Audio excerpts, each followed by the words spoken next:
Alright, so the old man's garage and ATM carburetors have corrupted my poor little son who was a fuel injection boy. Actually, they corrupted me, but I'm blaming him. And Jay here, he's asking me about blow-through carburetors, what the difference is. I'll show you guys a couple things here quick. Why we're doing what we're doing. Number one, I bought this carburetor at the swap meet, and this is a pretty bad boy. Double needle valve, the whole thing, the good alcohol bowls, the whole shooting match. Had a really nice base plate on it. This is an old base plate. And I don't know why they had all the alcohol stuff on there. And the jet plates, or gas jet plates, they have been modified a bit. You could maybe get around, well, we could run up to 15 pounds of boost on E98. And then we went lean, trending lean. The E85 maybe, I'm sure for the street it'd be fine. But for what we needed, it wasn't big enough. And really, it's set up to flow big numbers. So, big difference is blow-through carburetor. Most of you guys probably know this, but blow-through carburetor versus a regular carburetor. So, your blow-through carburetor, regular carburetor, you're working on negative pressure here, right? So you work 7 pounds of fuel pressure, 6-7 pounds of fuel pressure typically. So what happens is, let's say we're making boost. Let's say we're boosting over 7 pounds. What's going to happen to your fuel? Well, you're going to run like a starvation issue, right? Yeah, you're going to push your fuel back to your tank. You're going to equalize at 7 pounds. Yeah. And then above that, your fuel's going back to the tank. Because you effectively have zero fuel pressure. You effectively have zero, and then you can effectively have negative, which you're not going to have negative because you're going to burn the motor up first. And so is that why you need a high flow and high pressure fuel pump? Yes. You need a fuel pump that's boost referenced that will keep ramping up fuel pressure for you want a pound of fuel pressure for every pound of boost, basically. But in order for the carburetor to make that make sense, you got to have boost reference power valve instead of a vacuum power valve that you would normally run. When it drops vacuum, it'll take more fuel in. So wide open throttle, it's going to run an enrichment circuit through here. In this case, we're doing it all backwards. So this is your float bowl in. You get that little check ball there. Okay, there's a spring behind it, which is adjustable here. So as your fuel bowl pressurizes with boost pressure through these tubes, then we're going to run an extension tube up into our hat. Okay. So this feeds, this is making sure you're getting adequate boost into your bowls because we're using that boost. So what happens is that'll start to push this valve open and run through your enrichment circuits. So you're running your main jet, and then as you boost, you're going to start pushing through this enrichment circuit. Now, is that gradual or is that all at once? It is gradual. There's a spring behind there, and it opens as it goes. I'm sure it's not like dead on accurate, but it basically opens as you need it. So we're just basically reversing. Instead of a vacuum system, we're going into a pressure system. Which in turn, you've effectively completely reversed the direction of the valve sits. Yep. You're sprung in a closed position, and it's actually the fuel pressure and air pressure in the bowl that opens versus vacuum. Versus negative vacuum, because opens the other one. Normally, we would have vacuum back in here. There's a port that's drilled through here in the back of a Holley carburetor, and you're going to make vacuum in this little vacuum chamber right here. And that's actually what's going to open your power valve. Your power valve, which would be now on this side. Right. So now it's on this side. The check ball is pushed this way. Yeah. So we need to build pressure to open everything. Yeah. So that's going to enrich this. Now, why we're doing this, okay? If we look at bore size, in here to the booster, and here to the booster. So we're going to look at this is our old carburetor. This is our new carburetor. You're looking, these holes here are way, way bigger. About 55 thousandths bigger. Yep. Which on 4 corners in area is a lot. Yes. Then the other thing that happens in these alcohol jet plates versus a gas jet plate. See the size of the jet difference? The jet itself, we're talking 5/16 threads, 1/4 inch threads. So the problem we're running into on that is you're almost into the threads on all your jet drills. We had these bad boys drilled out basically to the thread size. Partly, we were trying to band-aid the fact that we really didn't have enough fuel. We drilled them out, and at a certain extent, it just stopped. We just stopped getting a reaction from it. We made it pig rich in the pits, and it was still lean down track. So we answered the question, because we had all kinds of fuel pressure. We could see it on the data. We answered the question. We needed more jet plate and main well. So behind this, you also have your main well holes that run up through. Right, so it's your center. That run into your booster. All this is much larger inside. These we run out of meat. These we can only go so far. These you can drill. Some people can drill them to 1/4 inch if you have about 10 sets and you're really careful about getting it straight. No core shift. Yeah, but normally I think these are at 3/16, so they're only 187. These are drilled a full 1/4 inch. Yeah. So right then, our jet at 187, that meant a jet any bigger than 187 would do nothing.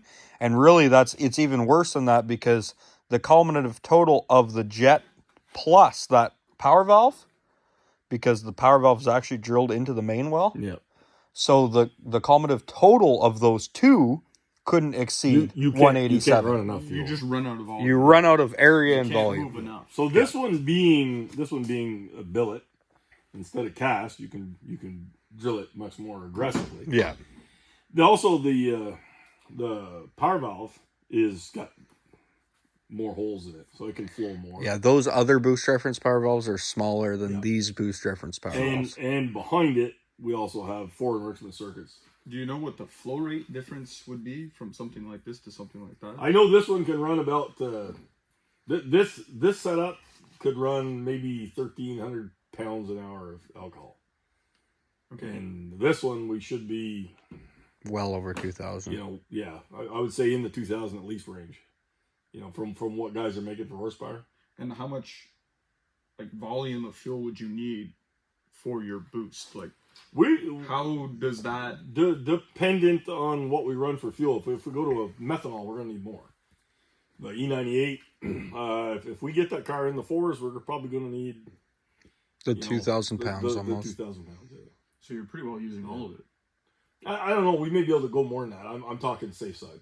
Okay. And we're gonna watch. We'll watch. I mean, there's a lot of guys 1,500 plus horse on methanol. Yeah. And methanol is a lot harder to produce the fuel for than ethanol. Yeah, because you burn way more methanol than you do ethanol. So I'm thinking we're going to be good. Anyway, we're going to put it together, and we're going to go test it. So what we have to do, we got a couple things. We had a couple problems with this also under it. The intake manifold was you guys welded the intake manifold up, and it was welded for fuel injection. So inside the plenum, there's a pocket.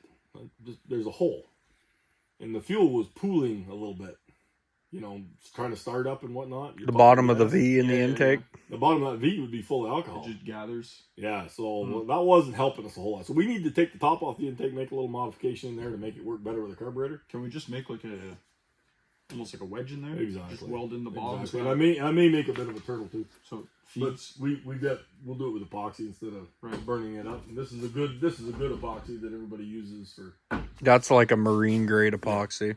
So we'll epoxy that lower plate in there. Right. And we'll make that work. We'll probably do something, something kind of cool there, to get good fuel distribution. And then we're gonna take it to the track and test it. We'll bolt a new starter on it, and we'll bolt some. We'll do a kind of a tune up there. I think it's still got it's got lightweight oil. It's got lightweight oil in it for the winter, so. So we gotta give the car a little love before it goes. So how far off are you before you can go? We could do it today. I mean, we could go Saturday if we really wanted to. Today if we wanted. I know the weather here is going to be not great. It's just supposed to be cool. It's not supposed to be. Yeah, I don't know what. It's supposed to get up to like 50 degrees or something. Rain Like my that. end of town. Is it? It's still April, so I'm not really holding my breath. No. Yeah. But let's say we're gonna get a test day in here real soon. If not this week, next week, and we'll bring it in. We gotta bang it out. We gotta get it ready because we're gonna get a test day here. So I want to see what this new hot rod's gonna do. I'm pretty excited about it.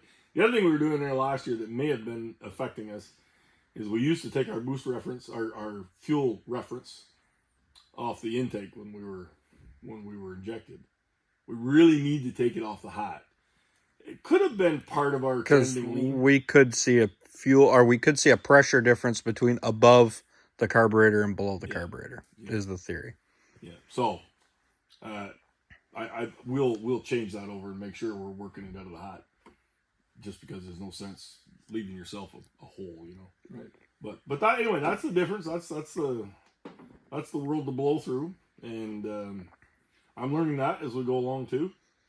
But I've also learned I don't really like fuel injection that much, and you know, fuel injection's really been kind of a pain in the ass in that car.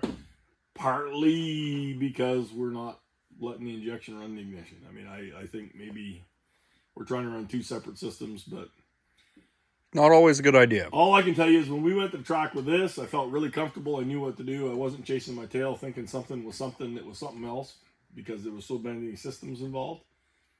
This one, I felt real comfortable. I knew where we were going. It was real easy to tune. It was real easy to play with. Screw fuel injection. I mean, just screw it. We'll play with this. I mean, I would say your age is showing, but I agree.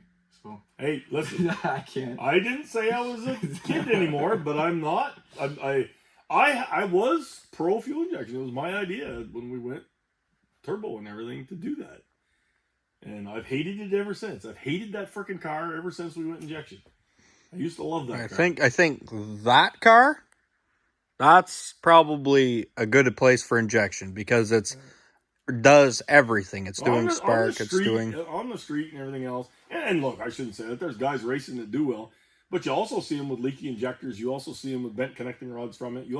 There's a world of problems with injection. We may have a leaky needle valve or a gasket we have to change. Those guys can sit there fricking around with sensors, you know. I don't know how many races we were way out in front and something shut right off on us. That's bullshit. I mean, I don't know how many $1,000 we lost on that at the no prep stuff. Terrible. I mean, that car was way the fastest one. Terrible. I mean, you took one of the quicker ones first round. I mean, left him, I think, 5 or 6 links before the 330. Yeah, and then the car just shuts off. Still damn near beat him. Yeah. So it's like, you know, that was, to me, that was the final nail in the coffin for me with injection. Yeah, that was a good piss off. Yeah, we still kept trying to beat our head on the wall. So, not to say we haven't had it run good on injection too, but it run like Jack the Bear. But then the next week you bring it out, it doesn't run anymore.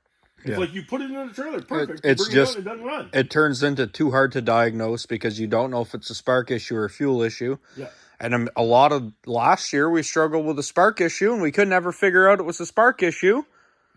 Just because data doesn't always tell you what you think it tells you. And the story behind that is, the story behind the story is we blew the top clear off that intake. I don't know what the hell it was about that coil. But Jay's pretty welding was gone. It was like we blew a propane tank up on top of the engine. He reaches in to start it. I'm standing beside the intake, and this sucker, bang! I mean, it opens it up. It opened like scared the shit out of it. Like on the movies, the World War II movies, where they throw something down the hatch of a tank and it just splits and it looks like a Vegas Rat Rod's hood after, and like I can tell you, it was not engineered for that. No. Yeah, and the burst panel didn't burst. The burst panel didn't burst. So I'm like, screw this noise. We'll just put a flat plate on there and bolt the carburetor to it. I had the carburetor. We'll bolt the carburetor on it. Screw fuel injection. So we did. And we had it on there, glued down with the right stuff. Bolts weren't in it, but it was sealed up. He reaches in there, cracks the key over. No problem. Oh, no, it was a problem. Oh, yeah? It blew the carburetor and top plate about to the length of the fuel lines. Yeah. And then it came crashing down on top of the engine. We're like, okay, we've eliminated the fuel problem. It is now a spark issue. So at that point, I plugged the distributor in, and I'm sitting there spinning a distributor, and he's in the car, and he says, "There's fire flying under the dash," which the coil's under the dash. Well, the coil had burnt. I kind of threw it away. Yeah, we threw it away. The coil had burnt a hole through it. I can find a video clip of that. I mean, that thing was just shooting fire everywhere.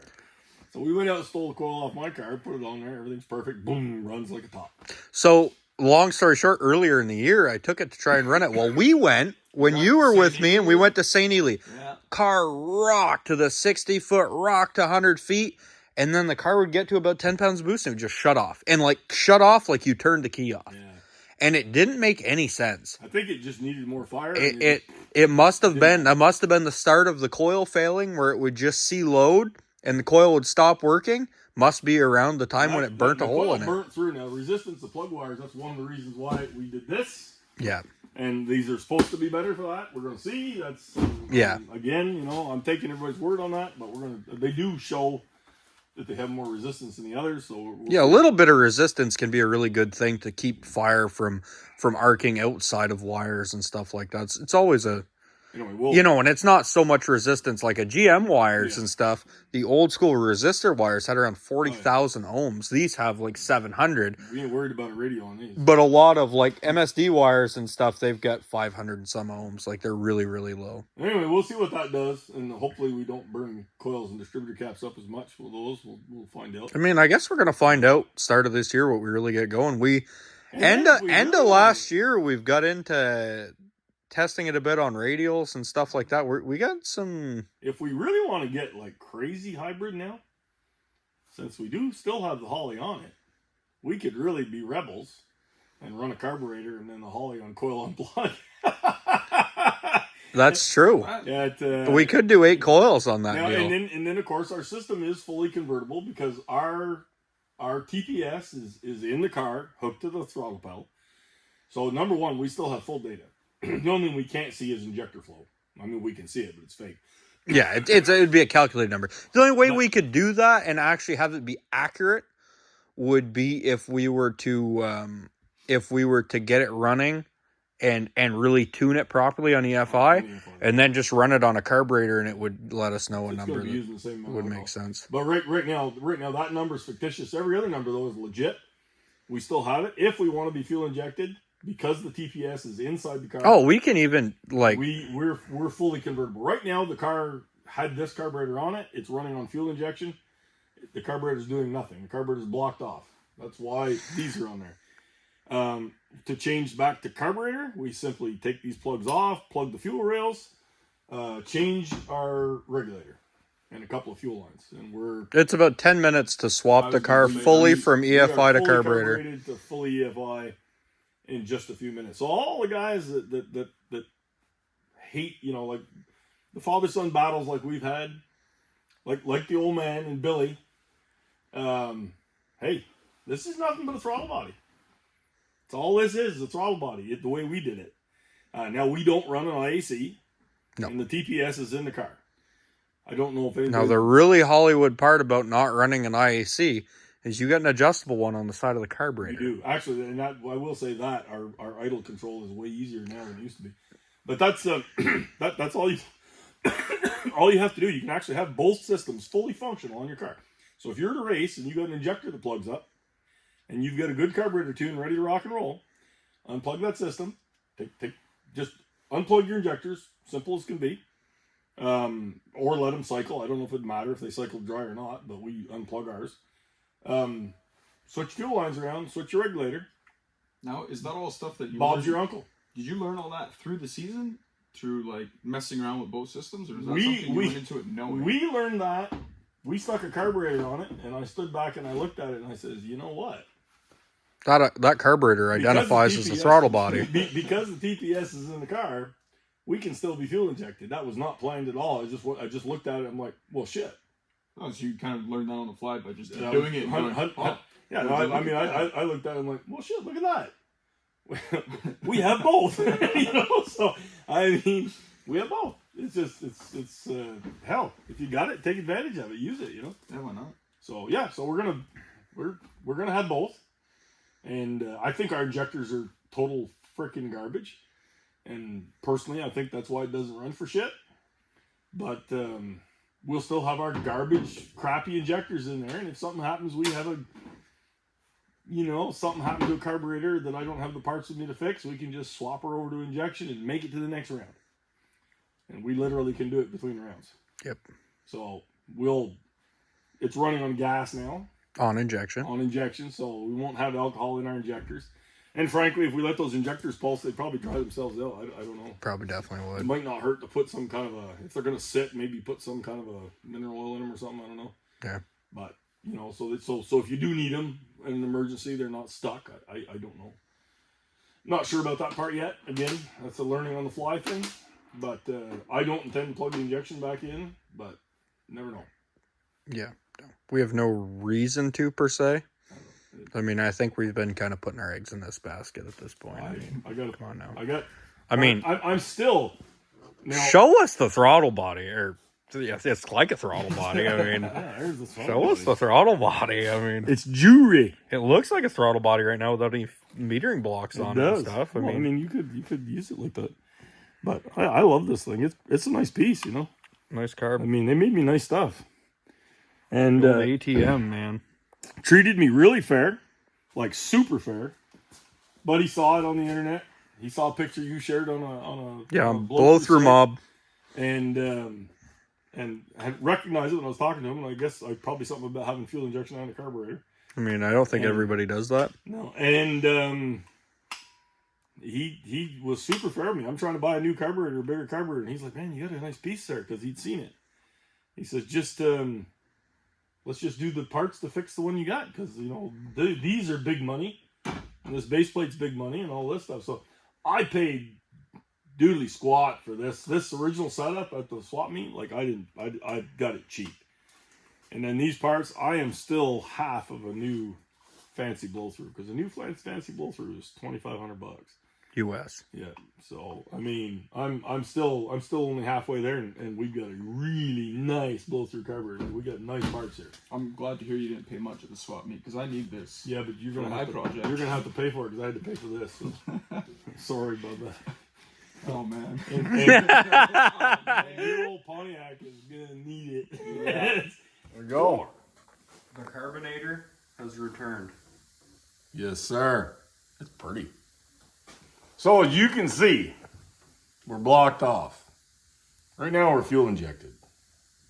So we got gas in the thing, and we got a kind of a shitty gas tune, so we can start it in the cold weather and stuff.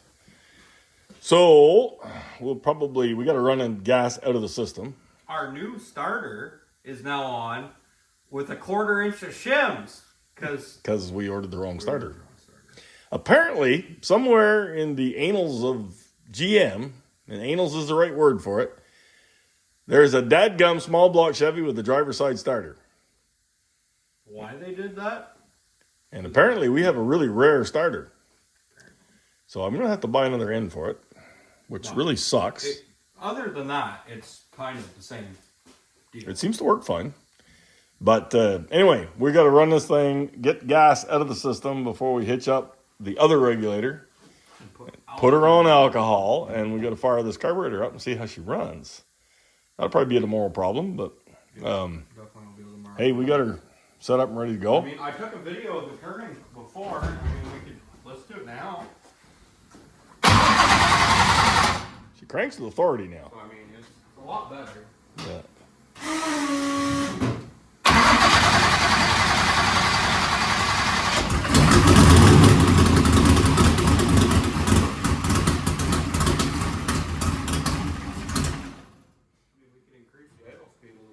We could. But, I mean, that's cold. I mean, that turns just as good with the ignition on as the ignition off, which used to be a problem. You used to be like ignition off, get it turning, and then slap the ignition on and be like, "Oh, please." All right, we're good to go. So, Tomorrow it is. yeah.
that ATM combinator?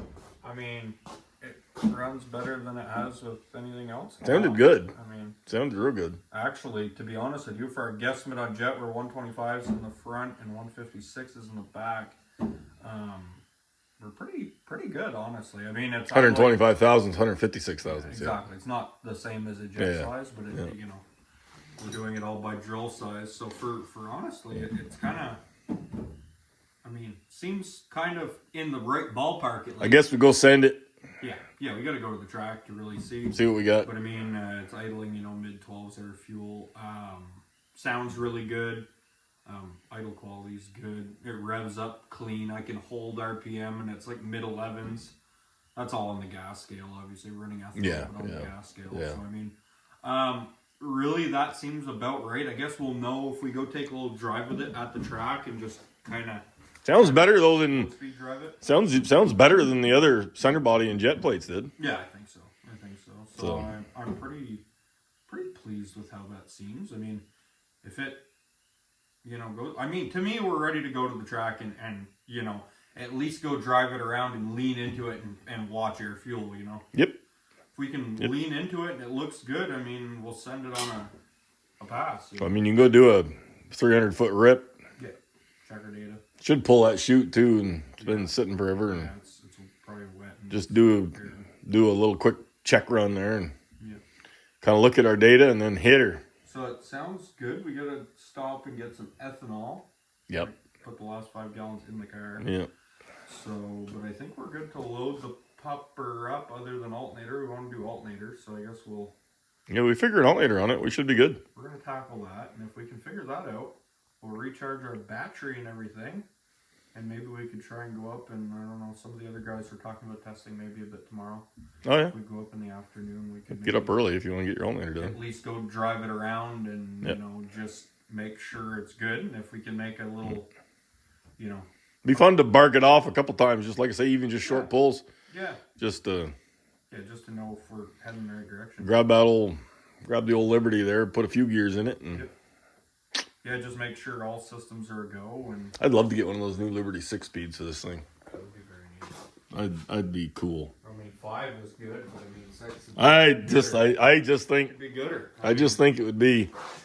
I still believe the idea that more gears is less shock to the tire each shift, and I mean, this transmission, we could give it quite an overhaul with a deeper first gear. We don't need the deep reduction that we have. Like, we could do a taller. we need a taller first. Yeah. If we had a taller first, it would net all our gears if we closer together. Put first and second closer, yeah. Because as it is, we're pretty distant, honestly. we almost might as well leave in second.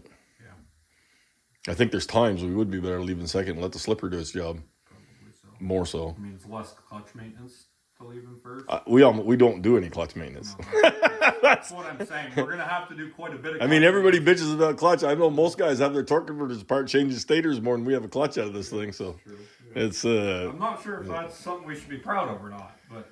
I don't know. We're not going out of adjustment, so like there's no reason to take it out. No. When we do take it out, we have to do almost nothing to it. So it's a matter of 5 or 10 thousandths of an inch. It's not. Yeah, no, it's almost really nothing. minuscule. We're 3 years now on the same disc.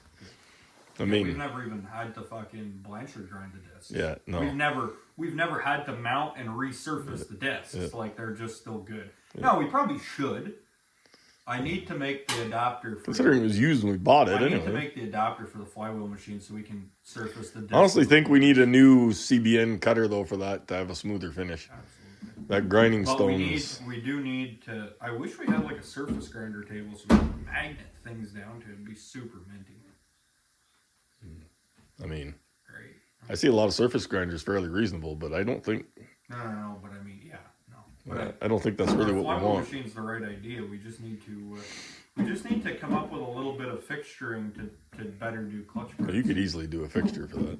So I should do a fixture this summer and stuff so we have the ability to, when we have the thing out, to really actually service the clutch. All right, But that's good. as for carburetors, We're done till the racetrack. that's right. Next one will be racetrack. But I'm thinking, I like it. I'm thinking it sounds good. Yep. It looks good. Yep. What more could you Yeah, want? it's sharp looking. What more could you want? And we get the best of all. Any world you want to talk about, we might want to unplug that injector harness. I don't know. I don't know if it hurts them any to sit there and pulse drive. I don't know. They've circulated now. Probably don't help them any. And we need to get a couple of AN caps for the back of that line, so we don't fill everything full of junk in case we ever do want injection. Which, by the sound of it, I'm not feeling injection, but. I mean, it sounds real good with the carburetor. The other thing I'd like to do is get the IAT on there. I'd like to know, look back at our data from last year on injection. I know. I'm curious to see if our before when it was injected at 27 pounds, the IAT was like 240 degrees. Yeah. Now I don't see any way. Maybe here the IATs will be 240 degrees. It doesn't matter. Past that booster. Doesn't matter how hot they are there. Right, but I mean, everybody talks about carburetors sucking a bunch of heat out of them. It's like, yeah, it is true. But, you know, we never check a fuel-injected IAT below the injector, you know. Yeah. I mean, maybe. But you don't have much room from that injector to your cylinder. This way we've got all through the plenum and everything to cool that air charge. For sure. I mean, I'm thinking, considering how fast it went on 15 pounds last year. I don't know if it was due to charge cooling. I mean, we don't have any timing issues on ethanol. I mean, we didn't have any timing in the damn car, though. Like, you can still hear it now. It's even lazy I timing. don't remember what we had. And we need to plug computer. We had way low timing We in need it. to plug the computer, and I think it's 30 degrees of base. Could just put a timing light on it. That's what I'm saying. Yeah. Like, we should put a timing light on it and then reference, go in the computer, Look at the grid, see what it is. Look at the grid, and then make some educated adjustments from there. But I think you're right. I think we're only running it on like 15 or 18 degrees, which is not good. Yeah, no. Jack squat. We didn't have a timing mark on the plug, so. I mean, before we really didn't. Before, I think, when it was all 23 degrees, I was running 22 degrees at the 25. Because what did we run? We were in 550 You're in 550 on 15 pounds. 18, 15, 17, 15 pounds, something like that. And like no timing. On a track we really couldn't leave on. It wasn't really prepped, so we were leaving. 40, 60 foot kind we of were leaving soft. And then it was kind of like a no prep front side. Pretty much. It was a no prep front side because it wasn't prepped that day. So I mean, but it had the stuff on it from before. I mean, we were just pooping it through the 60 foot and then ramping it in. Yeah. But still only on 15 pounds or whatever. I think we were chopping $1.33, $1.34. Yeah, no, it was. Which is like, that's not even. No timing, no nothing. Like, it surprised me how fast it went. It's not even trying. We had a slow tune up in it, and it wasn't fast, but it was faster than it should have been. Yeah. All right. It definitely was fast. We'll put a fork in it.